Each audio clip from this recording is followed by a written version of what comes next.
সময় থাকতে পারি ধরো বেলা নাই রে আর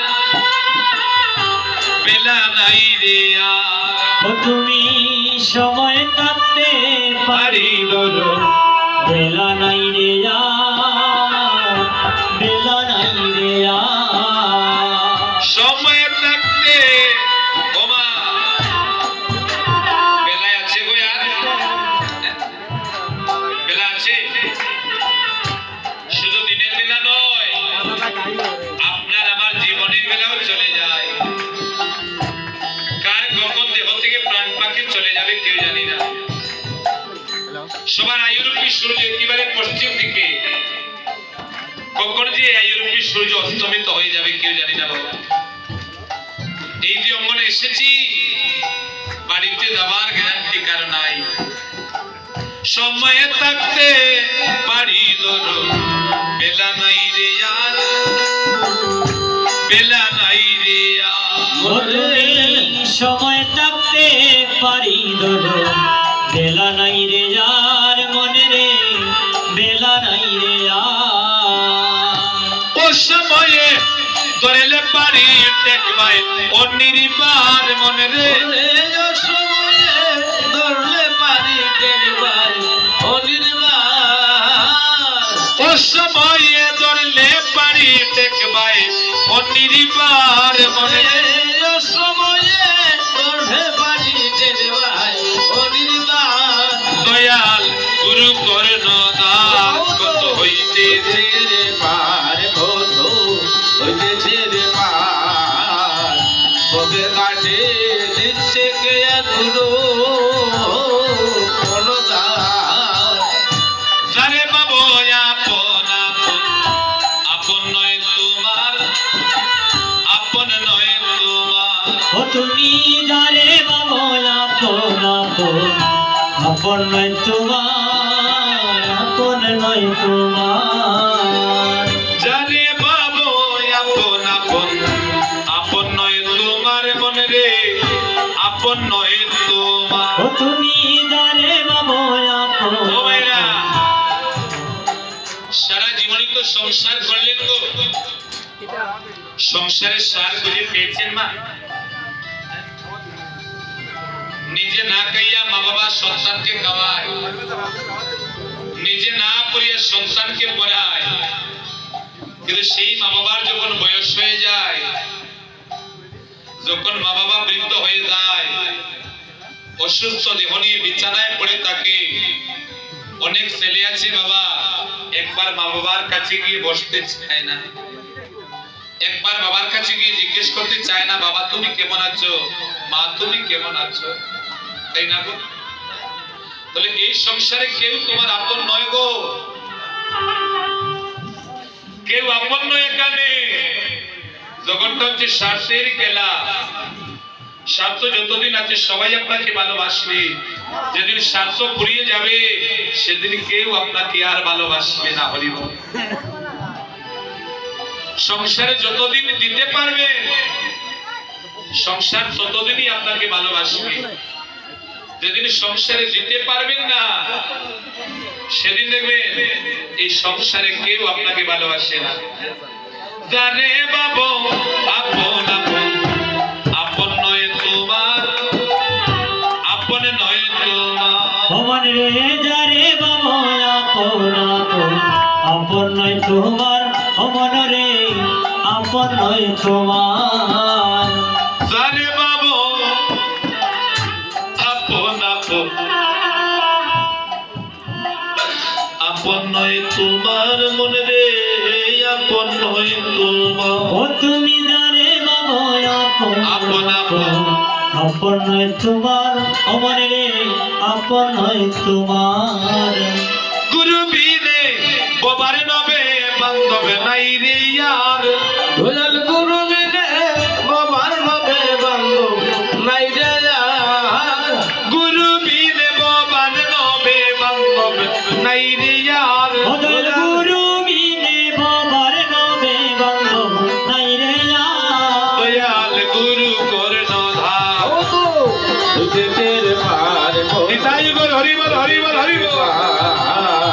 মোদের ঘাটে দিতে গে গুরু বর্ণদার অতর বলে আমি কবি বড় দুরাচার, বড় দুরাচার। অদিনয়তর বলে আমি কবি বড় দুরাচার, বড় দুরাচার।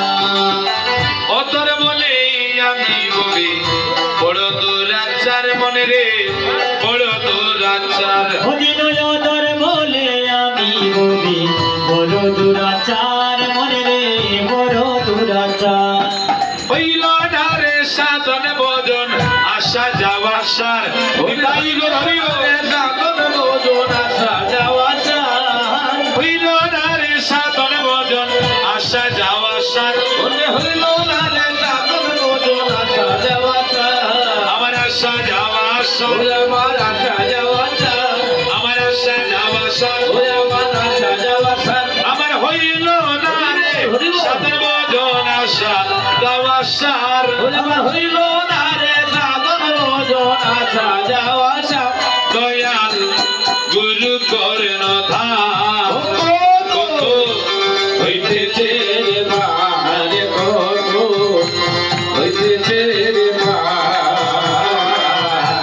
বাবের গাছে দিতে গে গুরু উত্তরদার প্রেম সে বলে মহাপ্রভু কি। ভক্ত তো অনেক যেহেতু সবাই দেয় না।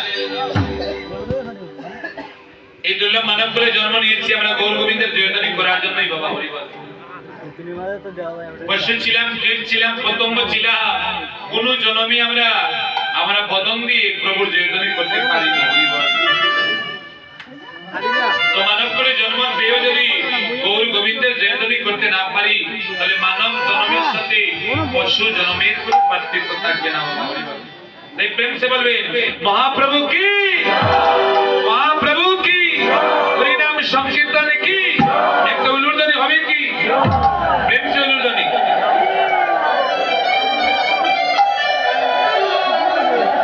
দিন চলে যাচ্ছে বাবা, মানব জীবনের গণার দিন চলে যাচ্ছে বাবা। জীবনে করলাম কি, সকাল থেকে রাত পর্যন্ত শুধু সংসারের চিন্তা, বিষয় বাসে।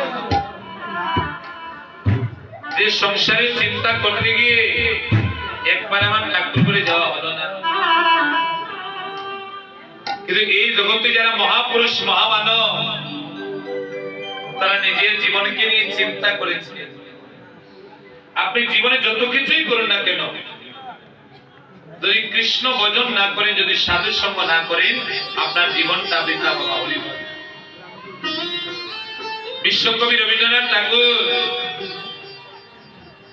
যিনি প্রত্যেক বাঙালির হৃদয়ে স্থান পেয়েছেন সাহিত্য চর্চা করে, কিন্তু সেই রবীন্দ্রনাথ ঠাকুর জীবনের বেলায় অবসানে একদিন গীতাঞ্জলি কাব্যে কলম দিতে গিয়ে রবীন্দ্রনাথের চোখ পড়েছিল একটা আয়নার দিকে। যখন এই আয়নার দিকে নয়ন পড়লো, ওই আয়নার দিকে চেয়ে দেখছেন যে মাথার চুলগুলো এক সময় কালো ছিল, আর সেই কালো চুলগুলো আমার সাদা হয়ে গিয়েছে। আমার কালো মাথা সাদা হয়ে গিয়েছে। রবীন্দ্রনাথ ঠাকুর বুঝতে পারলেন আমার তো জীবনের বেলার বাটি চলে আসছে, আমার তো জীবনের গড়ার দিন ফুরিয়ে যাচ্ছে, কিন্তু যে কর্ম করার জন্য জগতে এলাম সেই কর্ম তো এখনো আমার করা হয়নি। তখনই গীতাঞ্জলি কাব্যে কলম দিয়ে লিখছে, বলি রে বলি রে বলি রে অমনরে সকলি আমার ভুল হরে বলি রে হুজুরে বলবে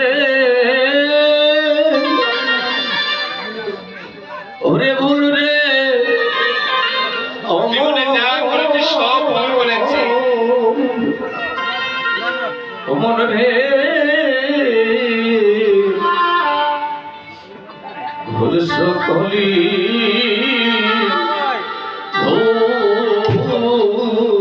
বলি রে বলি রে বলি রে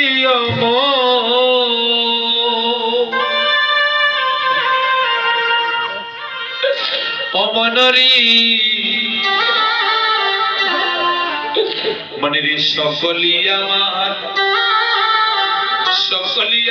ভুল ওরে ভুলি রে ভুলি রে রবীন্দ্রনাথ ঠাকুর নয় বাবা,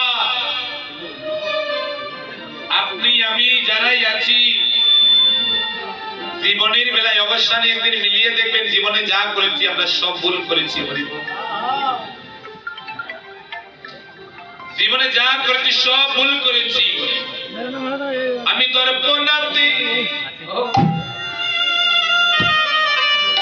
দর্পণাতে নিয়ে দেখি এখন সাদা মাতার চুলেরি ওরে সাদা মাতার চুল। ওই আমি দর্পণ হাতে নিয়া দেখি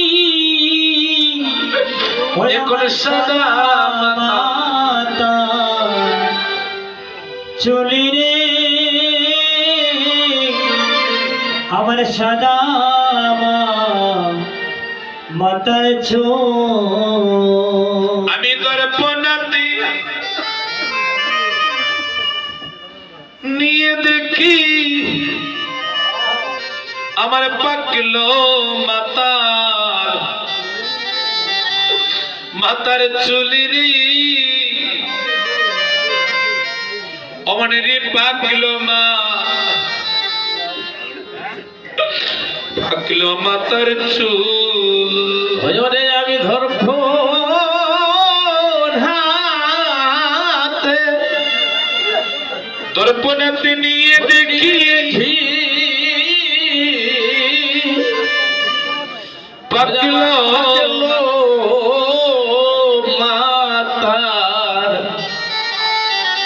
মাতার ঝুলো রে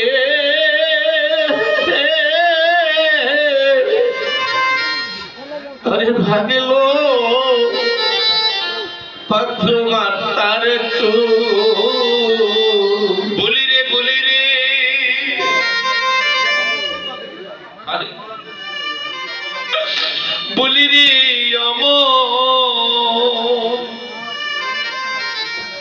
অমনরি জীবনের সকলি আমার ভুল। ওই রে ভুল রে বলি রে ভুল রে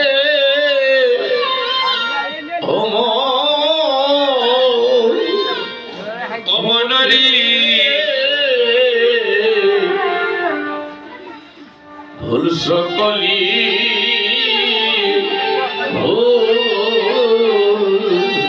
একদিন সাধু সঙ্গই আমার হলো না রে। ওরে সাধু সঙ্গ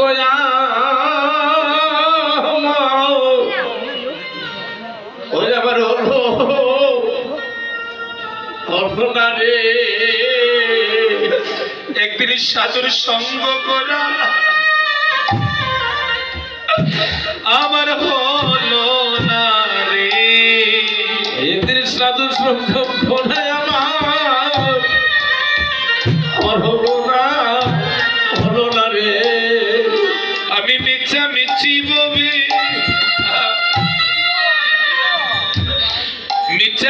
ভাবে এলাম গেলাম একদিন সাধুর সঙ্গ করা আমার হলো না রে। ওই আমি মিছামিছি ভাবে এলাম গেলাম সাধুর সঙ্গ করা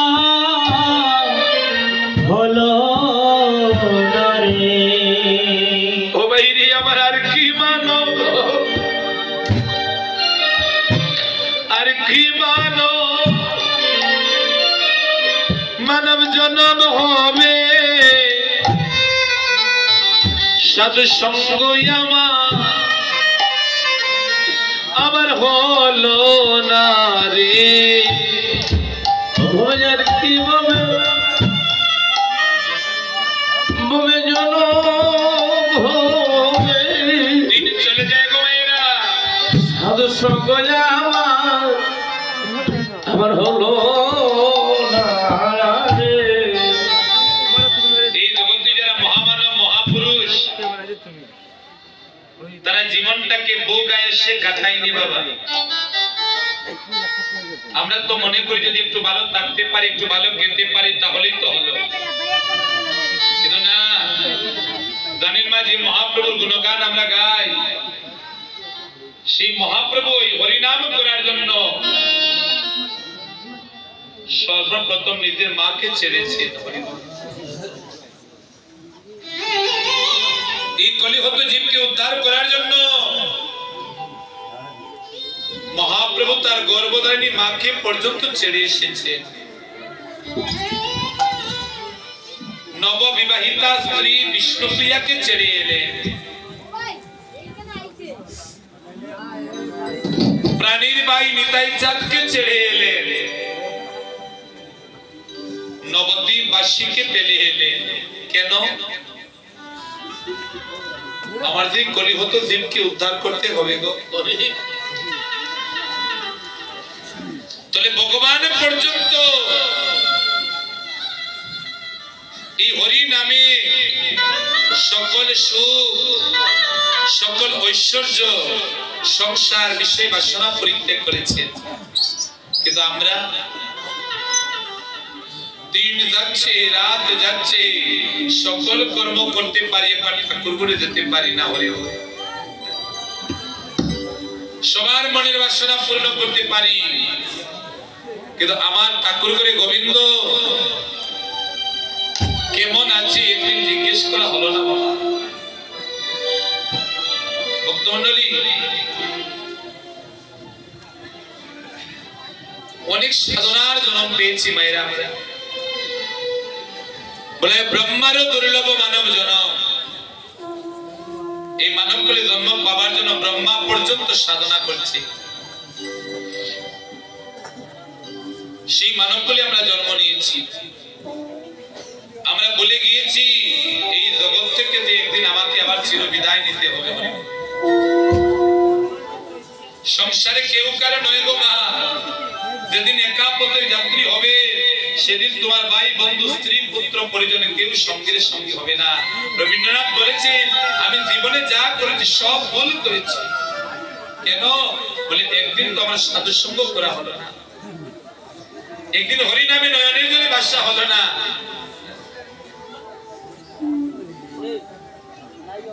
তাহলে প্রত্যেকেই আমরা জীবনের ভুল এক সময় বুঝতে পারি।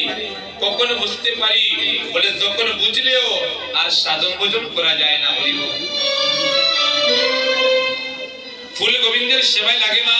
যতক্ষণ ফুলের মাধ্যমে মধু থাকে, মধু যদি শুকিয়ে যায় ওই ফুল আর গোবিন্দের সেবায় লাগে না। কৃষ্ণ ভোজন করতে হলে যত সময় শরীরে শক্তি আছে তত সময় এই দেহ দিয়ে কৃষ্ণ ভোজন করা যায়। যেদিন শক্তি থাকবে না সেদিন মন চাইলেও আপনি আর কৃষ্ণ সেবা করতে পারবেন। শরীরের যৌবন চলে গেলে ওই দেহ দিয়ে আর কৃষ্ণ ভোজন হয় না। কৃষ্ণ বৃন্দাবন থেকে আপনারা জানেন কথাগুলো, শত বৎসরের জন্য ব্রজ ছেড়ে মধুপুরে চলে গিয়েছিলেন, মথুরায়। শ্রীদামী রবি সাহ প্রতিবার করে শত বৎসর তারা কৃষ্ণ ছাড়া রইবে ব্রজপুরী। একদিন রাধারানী মরম সখী ললিতার কণ্ঠ জড়িয়ে ধরে কাঁদছে, ললিতারে জানিস সজনী, আমার বধূ এক হাতে যমুনার জল আর আরেক হাত আমার মাথায় দিয়ে বলেছিল, রাধে গো আমি আজ মথুরায় যাব, আমি কাল চলে আসব। সখীরে, সেই যে আমার বধূ কাল আসবে বলে চলে গেল, কালে কালে কত কাল চলে গেল, আমার বধূ যে আর ফিরে এলো না রে। যে গোবিন্দকে আমি এক মুহূর্ত না দেখলে ধৈর্য হারা হয়ে যায়, সেই বধূ আমার কাল আসবে বলে চলে গেল, কিন্তু সেই কালে কালে কত কাল চলে গেল, আমার গোবিন্দ আর এলো না। ললিতা বলছে, রাধে গো, তোর বধূ যখন বলেছি আসবে, তাহলে আসবে, হয়তো আগে নয়তো পরে। হরিব। রাধারে বলছে, সজনী, আমিও জানি আমার গোবিন্দ আসবে, কিন্তু সখী রে, আমার গোবিন্দ আসতে আসতে যদি অনেক বিলম্ব হয়ে যায়, এখনো আমার শরীরে যৌবন আছে সজনী, এখনো এই দেহ দিয়ে আমি গোবিন্দ সেবা করতে পারবো, কিন্তু গোবিন্দ আসতে আসতে যদি আমার ভোজনযোগ্য দেহটা বার্ধক্যে চলে আসে, সেদিন যদি আমি বৃদ্ধ হয়ে যাই, আমার বৃদ্ধকালে যদি আমার গোবিন্দ আসে, তাহলে বল সজনী, আমি কেমন করে ওই দেহ দিয়ে আমার গোবিন্দের সেবা করবো?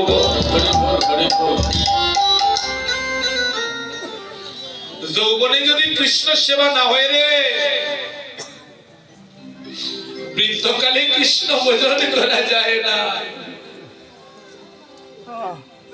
বাবা, 18 বছর বয়সে যে কাজ করতে পেরেছেন সহজে, সেই কাজ এখন শত চেষ্টা করে করতে পারবেন বাবা? পারবেন কি গো ভাইরা? ওই 18 বছর বয়সে যে কাজ আপনি সহজে করতে পেরেছেন, এখন শত চেষ্টা করে সেই কাজ আর সহজে করতে পারবেন না গো? তাহলে রাধারানী বলছে, সজনী রে, শরীরে যৌবন থাকতে গোবিন্দ সেবা করা যায়, কিন্তু যৌবন যদি চলে যায়, আমি বৃদ্ধকালে ওই বার্ধক্য শরীরে আমি কেমন করে আমার গোবিন্দের সেবা করব? দিনে চলে যাচ্ছে সজনী, মানব দেহের জীবন যৌবন, এ দেহের যৌবন সকিরে জুয়ারেরই জুয়ারেরই জল, সখীরে এই দেহের যৌবন জুয়ারেরই জল। জুয়ারের জল যেমন একবার চলে গেলে আর ফিরে আসছে না। এই যে এবছর নগরগ্রামে কীর্তন হচ্ছে বাবা, এবছর আপনি আসতে পেরেছেন, আগামী বছর কীর্তন হবে, এই দেহ নিয়ে আসতে পারবেন কিনা বলতে পারবেন? গত বছর এই মনে অনেকে হয়তো ছিল, যাদের মাধ্যমে অনেকেই হয়তো 1 বছরের ভিতরে চির বিদায় নিয়ে চলে গিয়েছে। আবার এবছর যারা আছি, আবার 1 বছর পের হতে হতে আমরা অনেকেই হয়তো জগতের বুক থেকে চির বিদায় নিয়ে চলে যাব। সজনী রে, এ দেহের যৌবন যেন জুয়ারেরই জুয়ারেরই জল, সখীরে, এ দেহের যৌবন জুয়ারেরই জল। সখীরে গেলে না ফিরিবে, ফিরিবে আর, সখীরে গেলে না ফিরিবে আর, সখীরে গেলে না ফিরিবে, ফিরিবে আর, সখীরে গেলে না ফিরিবে আর। সখীরে আমার যৌবন থাকিতে আমার বধূকে পাইব, ও সখীরে আমার যৌবন থাকিতে আমার বধূকে